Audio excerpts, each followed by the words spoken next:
If you're overweight, you're shamed. If you lose weight, naturally, you're celebrated, but only if you did it the right way. If you use medication to lose weight, you're cheating. If you took the easy way out, you're weak. And if you're a woman, the scrutiny is 10 times worse. Let's talk about Ozempic and the shame that goes with it, because I'm done with it. Hey, I'm Wendy Humphris. I'm a certified functional nutritionist and a metabolic balance coach. I spent 30 years in healthcare and the last decade looking at live blood. I've helped hundreds of women lose weight, and I've been the person advocating for natural approaches, typically nutrition, lifestyle, root cause healing. But here's what's changed. I gained 25 pounds while caring for my husband after his stroke, and I made the decision to use Ozempic. And the judgment, it's real. Not from my clients. They've been incredibly supportive, but from the broader conversation happening online, in the media, the comment sections everywhere. Today, I really just wanted to talk about why women can't win no matter what we do when it comes to weight, and why the shame around GLP-1 medications is just the latest chapter in that old story. I may cry. Let me paint you a picture of what it's like to be a woman trying to navigate weight in our culture. Obviously, this is for the men, because anybody that's watching this is already a woman who's trying to navigate their weight in this culture. When you're overweight, people comment on your body constantly, maybe not to your face, but definitely are saying something. There's something going on in their heads. There's an automatic judgment that's put on people. The internet tends to allow for nastiness, for scrutiny, for haters, for trolls, because there's a certain anonymity, and I can't say it, there's a certain anonymous component to people online. But what's not understood is the fact that these comments are being directed to real people. They're being said out loud for real people to ruminate over and to replay over in their heads again and again and again. You're told you're unhealthy, lazy, lacking self-control. You get unsolicited advice about what you should eat, how you should exercise. You face discrimination in healthcare, employment, relationships. God, even try to go on an airplane these days. Every pound is scrutinized. When you start losing weight naturally, the initial praise, you look great. What have you been doing? My first thought usually is, didn't I look great before? But there's a suspicion underneath. Are you sick? Are you doing this in a healthy way? Add on top of that, nutritionist. Yeah, can you feel the heaviness there? Comments on every fluctuation. Pressure to share your secret. When you use medication like Ozempic, you're actually cheating, right? That's the easy way out. You should eat less and move more. You don't even have enough willpower. What's wrong with you? What happens when you stop? You're taking away from the people that actually need it. You look too thin, even if you don't. You're promoting unhealthy beauty standards. Do you see a pattern here? No matter what women do, we're wrong. If you're overweight, you're failing. If you lose weight, you're doing it wrong. Or we're making other people feel bad. if we use tools like medications, metabolic balance, all these other things, we're vain, we're weak. We just can't win. And the shame is a weapon that keeps us stuck. It's it's not cool. And you'd think at nearly 60 that I'd be over this. I give so much kudos to women that have been able to get beyond it. I grew up in an age where it was even harder through the 80s. And maybe it wasn't harder, but it just felt harder.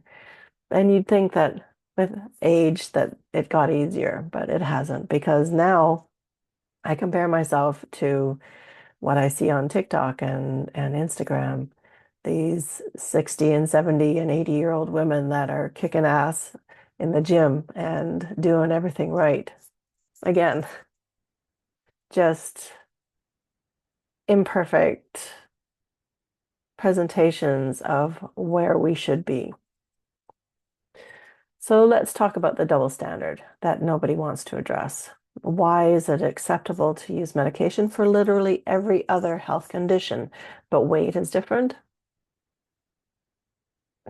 I have high blood pressure. I take medication.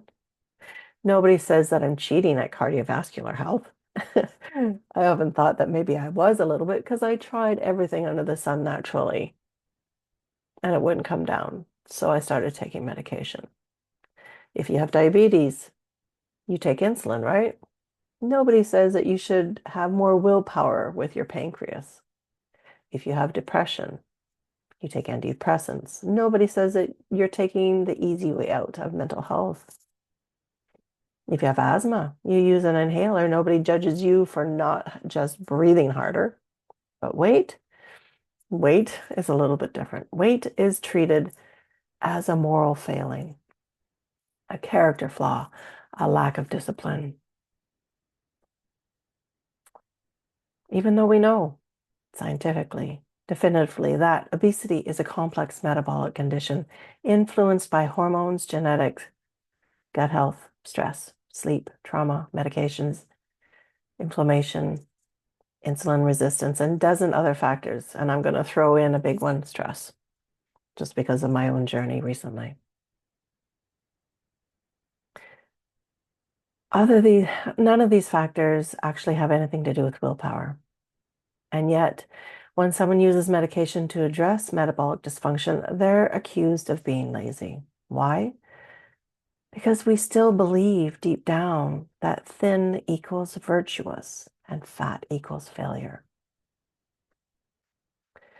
And that belief is keeping millions of people from getting help that could save their lives. There's also a bit of a gender double standard. So here's another layer. Have you ever noticed that Ozempic shame around um, that a shame around Ozempic is disproportionately directed at women? When a male celebrity loses weight, it's barely noticed. When a female celebrity loses weight, entire articles are written speculating whether she's using Ozempic. Oprah Winfrey, for example, a woman who has been public about her weight for decades, finally reveals she's using medication. And what happens? Weight Watchers ends their partnership with her. She's criticized. People say she's promoting dangerous shortcuts. Kelly Clarkson admits to using medication after losing 60 pounds. It's called weight loss confection in the headlines, as if she committed a crime. Real Housewives star the accused of, Real Housewife stars. I don't watch these people, so I don't know. But they're accused of using Ozempic just because of the way they look. Accused. There's that word, like it's an allegation of doing wrong. Christina Aguilera, I know her. Weight loss is dissected by plastic surgeons on TikTok. They speculate whether it was Ozempic or exercise or surgery. Like, really, what does it really matter? Meanwhile, male celebrities slim down, and it's just not a story because women's bodies are publicly a piece of property, apparently. Women's choices about their own health are up for debate. Women's weight is everyone's business. If you're a woman using Ozempic, well, you're not just dealing with general stigma, you're dealing with centuries of messages that say women must be thin to be valuable, but women must achieve thinness through suffering. If you use a tool that makes it easier, you're cheating the system. It's designed to keep us suffering. It's designed to keep us feeling like failures. And I'm really just done with it. So let's address a bigger piece of the shame, the idea that using medication is the easy way out. Have you actually talked to anyone using medications, GLP-1 medications? Because here's what's easy about it. Side effects, nausea that makes you unable to eat, vomiting, diarrhea, constipation, acid reflux that wakes you up in the middle of the night, fatigue, dizziness, hair loss in some cases, the constant worry about whether you're doing it right, the cost. $1,000+ a month. It is coming down now in Canada because there's different products coming out on the market. But if your insurance doesn't cover it, it's a little costly. Constant battles with your insurance companies as well, because they don't really see weight loss as a major health issue.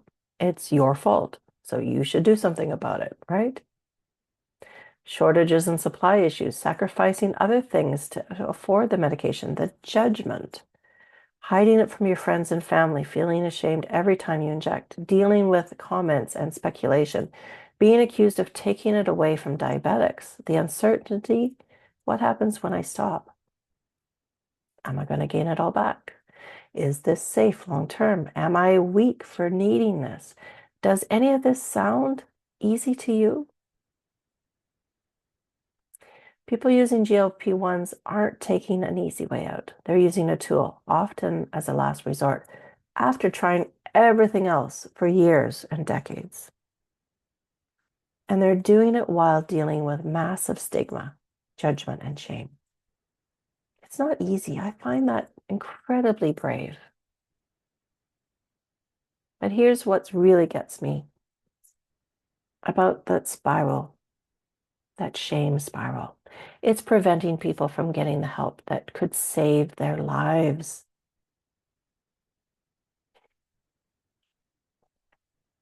Obesity is linked to heart disease, diabetes, stroke, certain cancers, joint problems, sleep apnea, depression, and more. GLP-1 medications have been able to show a reduction in cardiovascular risk, improved metabolic markers, help with diabetes management, and yes, help people lose significant weight when their other approaches haven't worked. But people aren't seeking treatment because they're ashamed. They're afraid of judgment, afraid of being called weak, afraid of admitting they need help. I fall in that category.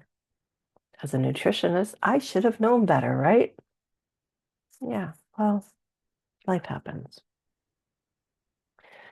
So they, like myself, get stuck. They stay sick. They keep trying and failing with approaches that don't address their metabolic dysfunction. And for what? To satisfy some arbitrary moral standard that is about how weight loss is supposed to happen? The shame is literally killing people. Come on. It needs to stop. So here's where I stand. I'm using Ozempic, and I'm not ashamed. Well, I'm working on it. I'm using it because my metabolism is broken, and I can see it in my blood work and in my live blood analysis. I've tried everything else, and my body isn't responding. And I'm always getting a little bit older. I'm watching my health deteriorate. And I know it's what's coming if I don't intervene. I want to use this medication as a bridge. while I fix the underlying dysfunction. I want to document the process so other women don't have to figure it out alone. I'm talking about it publicly because someone needs to stand up and say that it's okay. It's okay that women need to see that using medication doesn't make you weak. People need to understand that these are medication or medical tools, not moral failures. The shame only continues if we keep hiding. Will I face the judgment? Absolutely. I'll probably have many nights of tears after bringing all this out. Because again, I'm just a person. Will some people say that I'm not holistic enough? Probably. This weighs heavily on me, considering my stance a few years ago regarding all of this. I was guilty of it. But I also saw there is some personal stuff that I needed to deal with. Will I be accused of promoting unhealthy shortcuts? Maybe. But I don't see it as an unhealthy shortcut. I see it as a combination. And it's not really a shortcut. The medication is being used as a bridge, not a shortcut. I'd rather have a nice bridge to get me to where I want to go as opposed to having to trudge through the swamp to get there. I'd rather face the judgment and help other women who actually need to hear this than stay silent and let the shame continue. So if you're using GLP-1 medications or considering them, here's what I want you to know. You are not weak. You're not taking the easy way out. You're not cheating. You're not less than because you need medical support for a medical condition. You are making a choice to take care of your health using a tool available to you. And that's brave. That's smart. That's self-advocacy. Don't let anyone, friends, family, internet strangers, even health professionals, shame you into that choice. Your body, your health, your decision. And if people want to judge you for it, that's their problem, not yours. Because at the end of the day, you're not the one who has to live in, they're not the one that has to live in your body. You're the one that's dealing with the health consequences. You're the one who knows what you've tried and what hasn't worked. Nobody else gets a vote. This is exactly why I'm creating the kitchen table. It's a community. It's my version of that homey sense of a group of women sitting around the table, talking, sharing, caring. It's a judgment-free space for women using GLP-1s who want comprehensive metabolic support. It's also for women who have tried everything but not quite wanting to use GLP-1s and want support. It's also for women who are on their own journeys or are on metabolic balance program or anybody that has struggled and wants a little bit more support.